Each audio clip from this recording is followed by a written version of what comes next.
오늘 말씀은 10장부터 이어지는 다니엘과 천사의 대화 중 마지막 12장의 내용입니다. 이 대화를 마지막으로 다니엘서가 끝이 나는데요.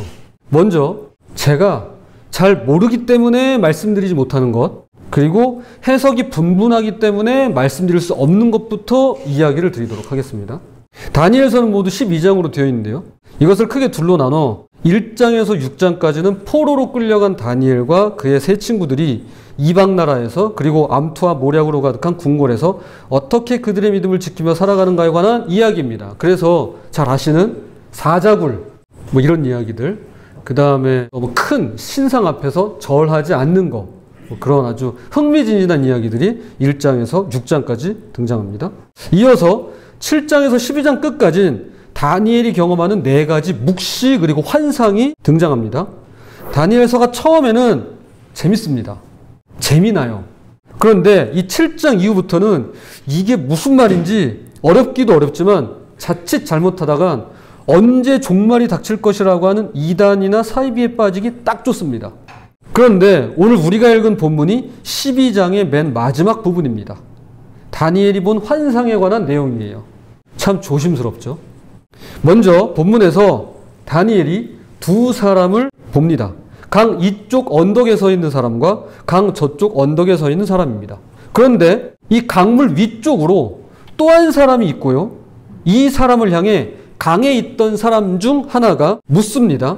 나 다니엘이 본즉 다른 두 사람이 있어 하나는 각 이쪽 언덕에 섰고 하나는 강 저쪽 언덕에 섰더니 그 중에 하나가 세마포 옷을 입은 자 곧 강물 위쪽에 있는 자에게 이르되 이 놀라운 일의 끝이 어느 때까지냐 하더라. 자, 강을 중심으로 3명이 등장하고 있죠. 그리고 이걸 다니엘이 보고 있습니다. 그러니까 다니엘까지 모두 4명이 있는데요. 여기는 사람이라고 나와 있지만 다른 성경에 보면 천사라고 되어 있습니다. 자, 천사 둘이 강 이쪽 언덕과 저쪽 언덕에 서 있고 다니엘과 함께 강 위쪽에 계신 어떤 분께 질문을 하는 겁니다. 큰 환란이 언제 끝나겠습니까? 라고 말이죠. 그러자 강 위쪽에 세마포 옷을 입은 분이 이렇게 말합니다. 내가 들은즉 그 세마포 옷을 입고 강물 위쪽에 있는 자가 자기의 좌우손을 들어 하늘을 향하여 영원히 살아계시는 이를 가리켜 맹세하여 이르되 반드시 한때 두때 반때를 지나서 성도의 권세가 다 깨지기까지이니 그렇게 되면 이 모든 일이 다 끝나리라 하더라. 그런데 이 말을 들은 다니엘이 도통 무슨 말인지를 모르겠는 겁니다. 자, 여러분 아시겠어요? 자, 이렇게 손을 들고 세마포 옷을 입은 분이 한때 두때 반때를 지나서 성도의 모든 일이 깨질 것이다 이렇게 얘기하시는 거예요. 무슨 말인지 아시겠어요? 몰라요. 잘 몰라요. 그래서 이해를 못하겠는 거예요. 다니엘이 재차 묻습니다. 이번엔 다니엘이 물어요.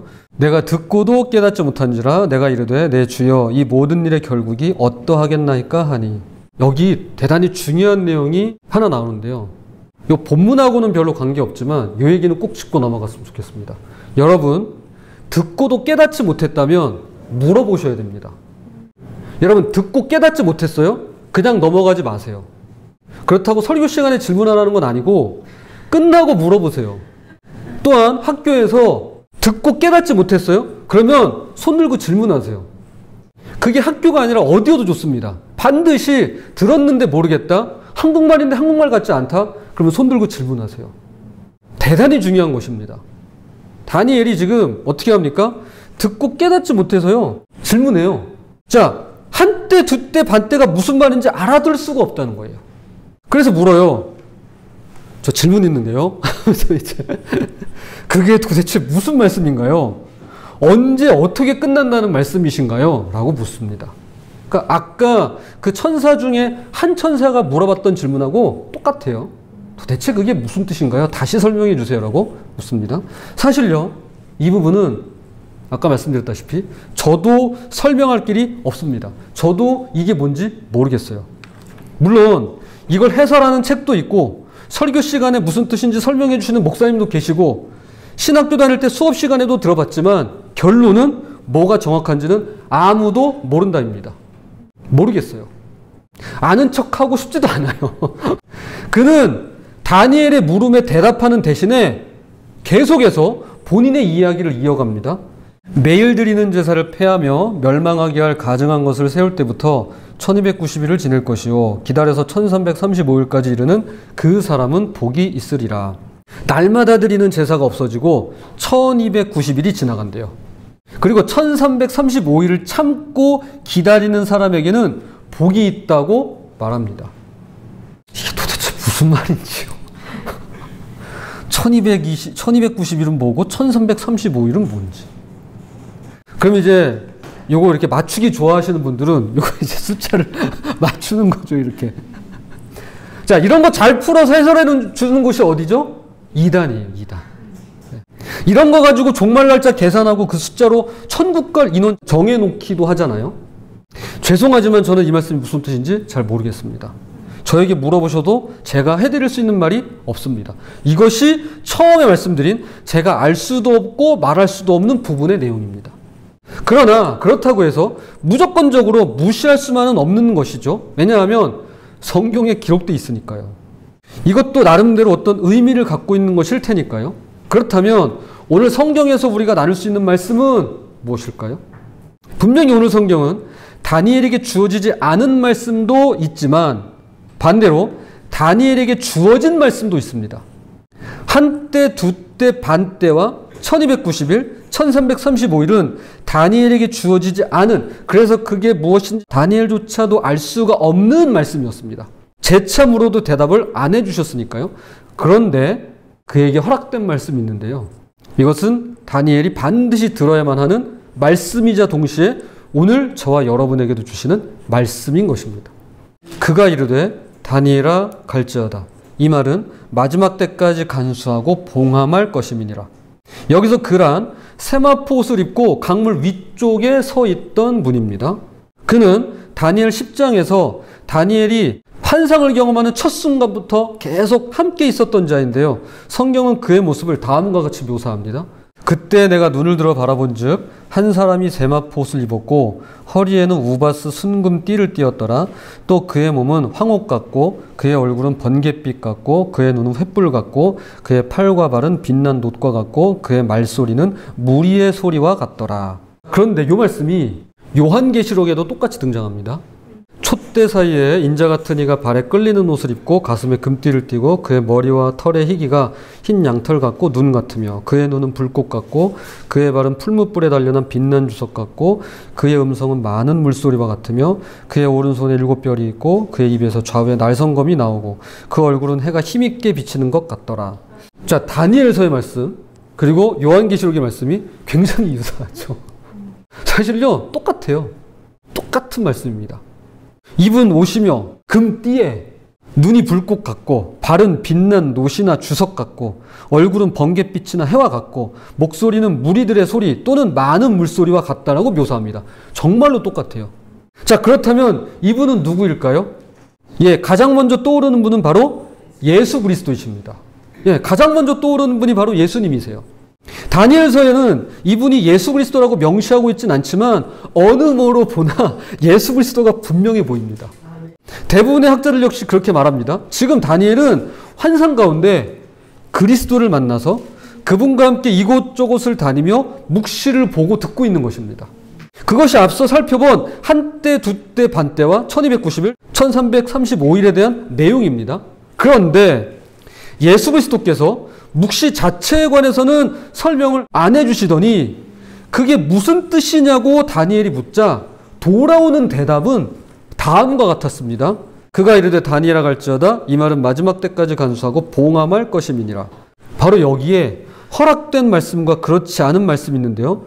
먼저 주어지지 않은 말씀이란 다니엘이 보고 들은 묵시에 관한 구체적인 내용입니다.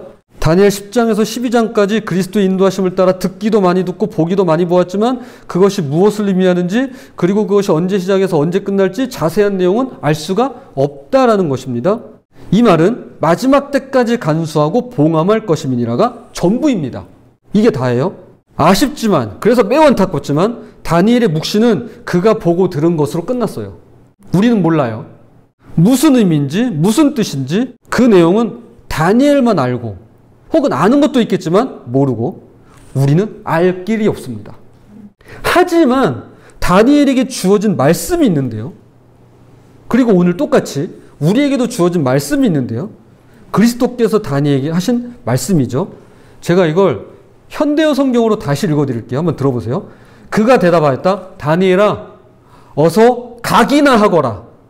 내가 너에게 지금까지 말한 내용은 그 마지막 때까지 비밀로 봉해질 것이다. 뭐라고 그랬어요? 다니엘아, 어서 각이나 하여라. 그냥 가라는 거예요. 이게 예수 그리스도께서 다니엘에게 허락하신 말씀이세요. 좀 더 의미가 와닿죠. 환상에 관해서, 묵시에 관해서 다 알 수도 없거니와 알려고 해서도 안 된다는 겁니다. 다만 너의 길을 어서 가기나 하거라 라고 말씀하는 것입니다. 영어 성경에는 모두가 go your way, 너의 길을 가거라 라고 되어 있습니다. 갈 길을 가라는 것이죠. 그런데 메시지 성경에는 이것이 좀 다르게 표현되어 있습니다. 이렇게요. go on your business. go on your business. 너에게 맡겨지고 너가 해야 될 일을 하라는 거예요. 가라는 게 걸어가라는 뜻도 있지만 맡겨진 일을 하라는 것입니다. 주어진 일을 수행하라는 것입니다. 그래서 말씀합니다. 많은 사람이 연단을 받아 스스로 정결하게 하며 희게 할 것이나 악한 사람은 악을 행하리니 악한 자는 아무것도 깨닫지 못하되 오직 지혜 있는 자는 깨달으리라. 우리 스스로는 각자에게 맡겨지고 나 자신이 해야 할 일을 잘 알고 있습니다. 그걸 깨달았으면 좋겠어요. 그걸 깨닫는 지혜가 우리에게 있었으면 좋겠습니다. 그저 이런저런 구실과 핑계로 미루거나 안 하지 않았으면 좋겠습니다. 다니엘 곁에 계신 예수 그리스도께서 그에게 한 번 더 말씀하십니다. 너는 가서 마지막을 기다리라. 이는 내가 평안히 쉬다가 끝날에는 내 몫을 누릴 것임이라. 여기서도 가라고 말씀합니다. 가라. 가라. 예수님께서 다니엘에게 마지막으로 유언처럼 하신 말씀은 가라예요. 가라 또는 하라. 자, 그런데 여기서 그냥 가라가 아닙니다. 이것을 제가 다른 성경으로 읽어드릴 테니까 한번 들어보세요. 먼저 쉬운 성경입니다. 너 다니엘아, 끝까지 너의 길을 가라. 끝까지 그 길을 가라. 그 다음에 세번역 성경에는 이렇게 되어 있습니다. 너 다니엘아, 너는 끝까지 신실하여라. 오늘 제목이죠. 끝까지 신실하여라. 우리가 아까 기도한 내용입니다. 신실한 믿음과 마음으로. 끝까지 신실하게 내 할 도리를 다하며 그 길을 가라는 것입니다. 이것이 다니엘에게 주어진 말씀입니다. 그렇다면 이런 질문이 생깁니다. 우리가 가야 할 길, 내가 끝까지 신실하게 가야 할 길이 있다면 그것은 무엇일까라는 것입니다. 나에겐 어떤 길일까? 자, 전에도 한번 언급한 적이 있는 영화인데요. 다시 한번 소개하면서 그 길을 찾았으면 좋겠습니다. 2012년 이름 모를 바이러스가 전 세계를 덮치고 모든 사람들이 일종의 좀비로 변합니다. 면역체를 가진 네빌이라는 과학자만이 그대로입니다. 그는 자신의 항체를 이용해 좀비로 변한 사람들을 되돌리고자 고군분투합니다. 그러나 흉폭하게 사람을 잡아먹는 좀비로 변해버린 그들을 생포해서 실험실로 데려오기란 여간 어려운 일이 아니죠. 그렇게 3년 동안 같은 일을 반복해 오면서 또 한편으론 자기처럼 면역체를 가진 다른 생존자들이 있는가 언제나 같은 시간 같은 장소에서 방송을 합니다. 어느 날 안나라는 여인이 아들과 함께 네비를 찾아오게 되고 그들은 지금 사람들이 모여 사는 베델로 가는 중이라고 말합니다. 베델. 베델은 성경에 익숙한 지명이죠. 아브라함이 처음 단을 쌓고 예배를 드린 장소가 베델이고요. 또한 야곱이 형 에서를 피해서 도망칠 때 노숙을 했던 장소가 바로 베델입니다. 그때 꿈을 꾸는데 하늘 끝까지 닿아 있는 사다리에 천사들이 오르락내리락 하는 것을 보게 되고 사다리 꼭대기에서 들리는 하나님의 음성을 듣습니다. 내가 너와 함께 있어 너가 어디로 가든지 너를 지키며 너에게 허락한 것을 다 이룰 때까지 너를 떠나지 아니하리라. 깜짝 놀라 잠에서 깬 야곱이 하나님께서 여기 계셨다는데 내가 알지 못했구나 하면서 베개로 사용한 돌을 기둥처럼 세워서 그곳에 기름을 붓게 되는데 그러면서 이곳이 하나님의 집이요 하늘의 문이구나 라면서 베델이라고 이름을 붙입니다. 베델은 곧 하나님의 집이란 뜻이죠. 자, 다시 영화로 돌아와서 그 베델로 함께 가자는 거예요. 자, 뭔가 어떤 성경적인 상징이 눈에 이렇게 보이죠. 그곳에 생존자들이 모여 산다는 겁니다. 하지만 이 네빌은 믿지 못합니다. 수년간 생존자를 본 적이 없거든요. 지금 정상적인 사람이라고는 안나와 그의 아들을 처음 보는 거예요. 그러면서 자기는 이곳에서 할 일이 있답니다. 백신을 만들어 좀비로 변해버린 사람들을 다시 원래대로 되돌려야 한다는 것입니다. 지난 3년간 이 일을 해왔고 앞으로도 계속 이 일을 할 것이고 나는 이 길을 걸어갈 거라고 말합니다. 그러면서 네빌이 이야기 하나를 들려줍니다. 레게의 전설인 밥 말리가 평화 행진을 위한 콘서트를 앞두고 자신의 집에서 괴한에게 습격한 일이 있습니다. 실제로 말리는 자유와 평화를 외치는 통해 정치적으로 혼란한 자메이카에서 골치 아픈 존재였습니다. 지금 콘서트를 열 수 있는 상황이 아닌 거죠. 그런데 이틀 뒤에 콘서트장에 나타나서 아무렇지도 않게 무대 위에 올라가 노래를 불렀습니다.